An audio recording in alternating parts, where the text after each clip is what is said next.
रिश्वतखोर बहू। ये क्या बात हुई? तुझे पता भी है तो क्या बोल रही है बहू? एकदम सही बोल रही हूँ। अगर आपको मुझसे अपनी इन ऐंठन भरे घुटनों की मालिश करानी है तो मुझे वो देना पड़ेगा जो मैं मांग रही हूँ। एक हाथ दो और दूसरे हाथ लो, सिंपल। बहू हूँ, इसका मतलब ये नहीं कि नौकरानियों की तरह काम करूँ। ये है अमृता और उसकी सास रेखा। अमृता एक नई नवेली बहू है जिसकी शादी कुछ दिनों पहले ही रेखा के बेटे माधव के साथ हुई है। वैसे तो अमृता दिल की बहुत अच्छी है, लेकिन वो कहते हैं ना कि खून का रंग तो दिखता ही है। बस वही डॉन की बेटी होने का रंग यहाँ अमृता में भी दिख रहा है, जो है रिश्वत लेना। जी हाँ, काम चाहे कितना भी छोटा या कितना भी बड़ा क्यों ना हो, हमारी अमृता बहू बिना रिश्वत लिए कुछ नहीं करती। चलिए देखते हैं आगे इनके साथ और क्या क्या होता है। रेखा और अमृता को लड़ते देख ससुर प्रेमचंद वहाँ आता है और कहता है, अरे क्या हुआ? काहे इतना तिल मिला रही हो रेखा? अरे कुछ बोलोगी भी या कानों में हड़ताल हो रखी है तुम दोनों के? देखिए ना पापा जी, माँ जी ने मुझे कहा कि मैं उनके घुटनों की मालिश कर दूं, लेकिन उसके बदले में माँ जी मुझे वो हीरो वाला पुश्तैनी हार देने से इनकार कर रही हैं। क्या? घुटनों की मालिश के लिए हीरो का पुश्तैनी हार कौन मांगता है बहू? पापा जी, आपको तो पता ही है ना, आपकी बहू कितनी सयानी है, हर कोई भी काम फ्री में नहीं करती। और अब शेखावत खानदान का आटा तो इतना भी गीला नहीं है कि अपनी बहू को हार ना दे पाए। क्यों माय डियर माँ जी? देखा आपने प्रेमचंद जी, ये अब मुझसे पुश्तैनी हार मांग रही है, कल को पूरा घर मांग लेगी। अरे जा जा, मैं खुद कर लूंगी अपनी मालिश। ठीक है, मुझे क्या। एंजॉय योर मालिश टाइम माँ जी। रात में जब पति महादेव दफ्तर से लौटकर घर आते हैं तभी कमरे में, अमू सुनो ना, मेरा वो लाल रंग का जो शर्ट है ना वो धो दो ना प्लीज।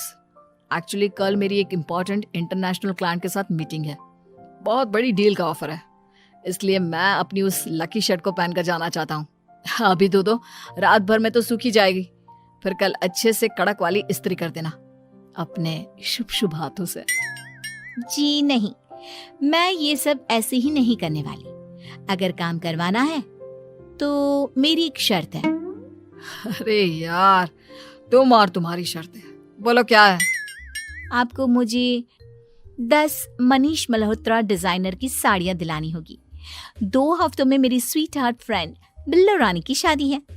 मैं वहां डिजाइनर साड़ी पहनकर जाऊंगी और सब कुछ जला दूंगी। माधव अपनी बीवी की बात सुनकर हैरान परेशान अपने सर पर हाथ रखकर बैठ जाता है। अरे तुम बीवी हो या आफत? तुम्हारे दिमाग में जंग लग गया है क्या? देखो इतने सारे पैसे नहीं है मेरे पास। तुम्हारी याददाश्त तो जगह पर है ना माधव, भूल गए? मैं एक डॉन की बेटी हूँ। अगर तुमने मेरे कहे मुताबिक काम नहीं किया तो तुम्हारे लाल शर्ट को दूर ही रखो, मेरे पापा तुम्हें ही लाल कर डालेंगे। ठीक है, चलो अब ज्यादा मत डराओ, तुम्हें जो चाहेगा मिल जाएगा। अब ये डर और रिश्वत का सिलसिला यूं ही चलता रहता है और इसी तरह समय बीतता रहता है। एक सुबह सब नाश्ते के टेबल पर बैठे थे, जहां अमृता सबके सामने एक व्हाइट बोर्ड लाती है जिस पर दिन भर के सारे कामों के रेट लिखे हुए थे। अब ये क्या है? टीचर नहीं बनने का इरादा है क्या तेरा? अगर हाँ तो अफसोस, बेचारे बच्चे, उनका भविष्य तो अंधेरे में है। आप लोग बेकार की बातें बंद कीजिए और आंखें खोलकर ठीक से पढ़िए क्या लिखा है। ये आज के सारे कामों के रेट्स हैं। आलू पराठे, चाय, दाल, रोटी, चावल, सब्जी, हलवा, मिठाई, रसोई की सफाई, वॉशिंग मशीन में कपड़े धोना, ओखल में मसाले कूटना और माँ जी और पापा जी के अलमारी की सफाई करना। इन सब कामों की कुल मिला के जो रकम बनती है वो है ये 10,000 रुपए और माँ जी के लेटेस्ट लाए हुए सोने के झुमके भी। अमृता, तुम इंसान हो या हैवान? जरा तो दया करो हम पर। हे राम जी, उठा लो, अब ना देखा जाता ये सब। सच में पता नहीं कौन सा दिन था वो जब ये हमारे घर आई। महादेव, तेरे प्यार ने तो हमारा जीना दुश्वार कर दिया बेटा। दुनिया में बहुत रिश्वतखोर लोग देखे, लेकिन ऐसी रिश्वतखोर बहू पहली बार देख रहा हूँ जो अपने ही परिवार को लूटने में लगी है। बहू, तुझे पता है ना कि ऐसे रिश्वत मांगना गुनाह है। पापा जी, मैं कोई गुनाह नहीं कर रही हूँ। रिश्वत लेना बाहर की दुनिया में गुनाह है। मैं तो बस अपना हक मांगती हूँ। मेरी रिश्वत रिश्वत नहीं, मेरा शगुन है, नेक है। और वैसे भी मैं एक बहू हूँ, इसका मतलब ये नहीं कि मैं सब काम पूरी जिंदगी फ्री में करूँ, आपके चरणों को धोते बैठूं और 24 घंटे आपकी नॉन स्टॉप सेवा करती बैठूं। चलिए छोड़िए, नाश्ता और खाना चाहिए तो बोल दो जल्दी से, वरना मैं चली थिएटर। आज मेरे फेवरेट सलमान की पिक्चर रिलीज हुई है। इतना कहकर अमृता वहां से चली जाती है। इस बेवकूफ का जल्दी कुछ करना पड़ेगा। कुछ दिनों बाद घर में पूजा रखी थी और पूजा में 11 पंडितों का खाना बनाने के लिए कहा जाता है, वो भी नई बहू के हाथों से। देखो अमृता बहू, आज घर में पूजा है, 11 पंडितों को खाना खिलाना है। 56 भोग बना पाओगी? उन्होंने कहा है कि नई बहू के हाथों का खाना ही होना चाहिए, नहीं तो मैं रेखा को ही बोल देता हूँ। ओ कम ऑन पापा जी, खाना तो मैंने फ्री फंड में अपने घर में भी कभी ना बनाया, तो अब आपको क्या लगा कि पूजा का नाम लेकर आप मुझे अपनी झांसी में फंसा लोगे? अरे कल मुही, बस अब बस, पहले सुन भी ले क्या कह रहे हैं हम। तुम्हें जितने पैसे चाहिए, जितने तोहफे चाहिए, सब ले लेना, बस पूजा पाठ में कोई बाधा नहीं आनी चाहिए। ओहो, ये हुई ना समझदारी वाली बात। ठीक है, अब आप लोग निश्चिंत रहिए, मैं ऐसा खाना बनाऊंगी कि उन 11 पंडितों की 11 पुश्तें भी मेरे खाने के स्वाद को याद रखेंगी। अमृता पंडितों के लिए खाना पकाती है और पूजा संपन्न होने के बाद उन्हें केले के पत्तों पर खाना परोसती भी है, जिस पर खाने का पहला निवाला खाते ही वो क्या भोजन है। हम इतनी जगहों पर जाते हैं, लेकिन इतना अच्छा स्वाद तो काफी मुश्किल से चखने मिलता है। रेखा जी, प्रेमचंद भाई साहब, आप लोग सच में भाग्यवान हो कि आपको इतनी सर्वगुण संपन्न बहू मिली है, जिसके हाथों में साक्षात माँ अन्नपूर्णा विराजती है। सर्वगुण संपन्न, सबको संपन्न कर देगी यह खूंखार औरत। कुंडली मार कर बैठ गई है मेरे बेचारे बेटे के जीवन में। एक मिनट, अरे ये बात मेरे इस बूढ़े दिमाग में पहले कैसे नहीं आई? इस अमृता की बच्ची को मैं अपने घर से बाहर कैसे निकालूं?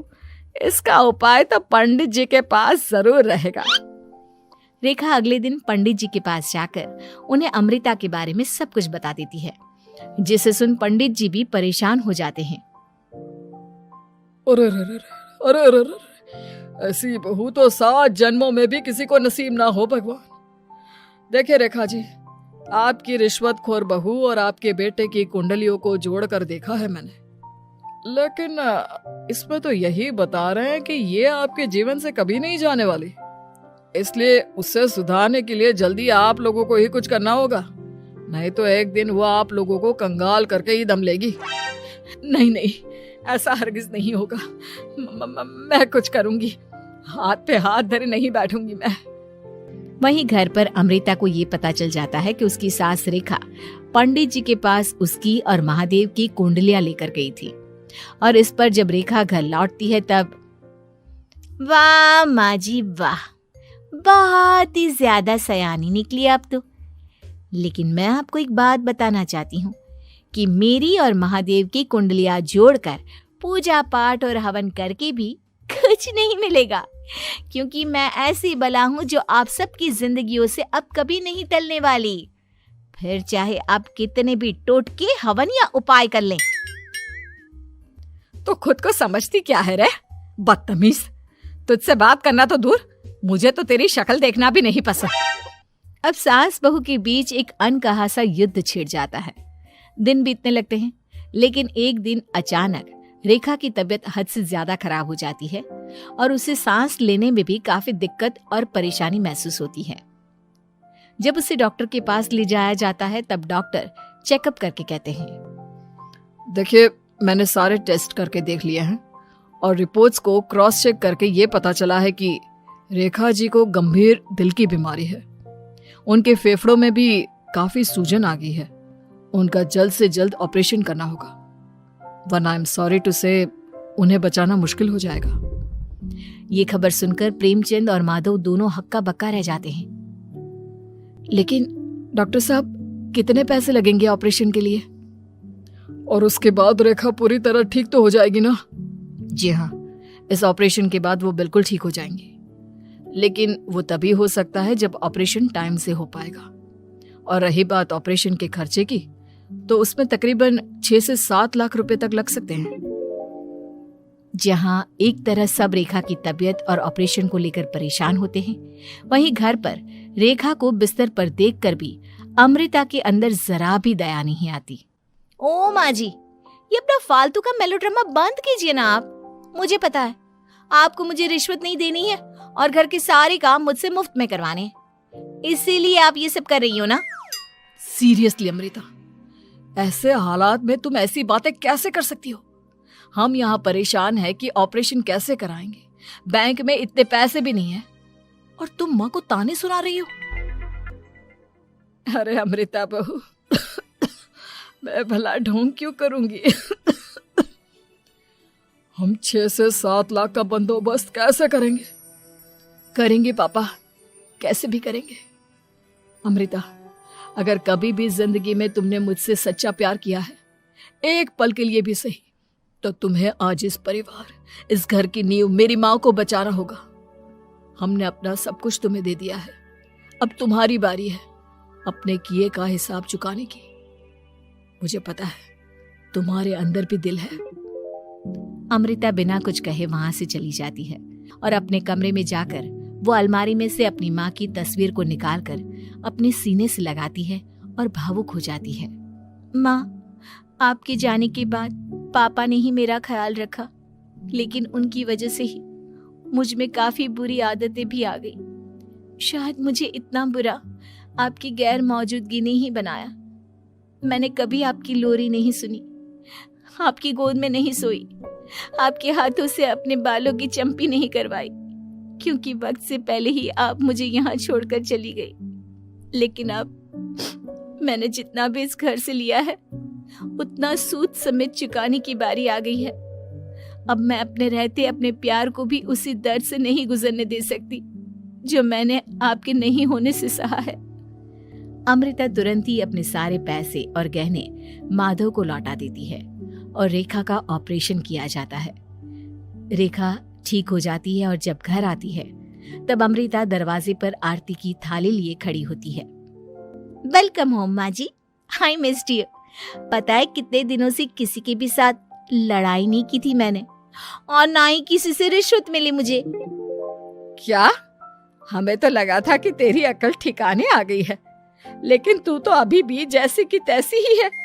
माँ जी, पूरी बात तो सुनिए। हाँ, ये सच है कि मैं रिश्वत लिए बिना नहीं रह सकती लेकिन अब ना मेरी रिश्वत बदल गई है। अब मुझे हर काम के बदले झप्पी, अपनापन, प्यार और अपनी इस माँ का दुलार चाहिए ये सब तो हम तुझे भर भर के दे सकते हैं बेटा। पूरा घर एक साथ अमृता को जोर की झप्पी देता है और सब हंसते मुस्कुराते घर के अंदर चले जाते हैं।